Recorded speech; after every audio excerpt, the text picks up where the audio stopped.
新北市有一个查甫人，去年12月对外国回来，因为这胃肠炎去到新北联医三中院区就医，医生拢有甲伊问讲，这食药啊敢会过敏？查甫人也拢有讲，想袂到这住院的隔顿工呢，互其他的医护人员甲讲，伊去注着这会过敏的药啊。加在病院有随来发现，住院4天总算是出院，病院也表示讲会全面检讨内部的作业程序。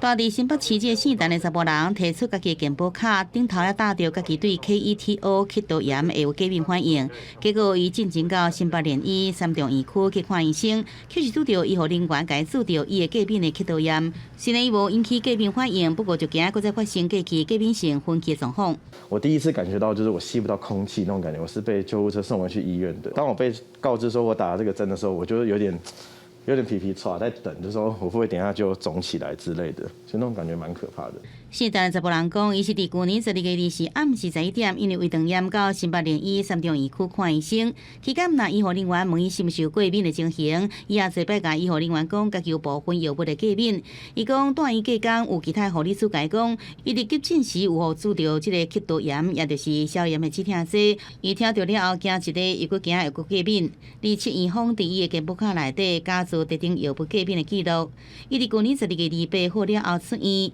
新北联医发声明讲，因为当时急诊的业务真无用，无搁再确认病人用药过敏的情形，才发生这个代志。对这位民众感觉是真失礼。对于民众呢，表达深深的歉意。本院已经全面检讨内部作业程序，强化用药安全与病人安全。后续调查如有医疗业务管理涉及违反医疗法相关规定，将可依法处以最重50万元罚锾，并得按其情节进行行政处分。民众应该是先跟当事的医院去做一个申诉啊，启动医院自己的关怀程序。像新北联医讲的全面检讨内部作业程序，也专业吸收，这查甫人5天住院医疗费用，会继续来改善内部的流程。只是对着有药物过敏的陈先生来讲，防治着这个过敏的药啊，伊会感觉心惊惊。记者综合报道。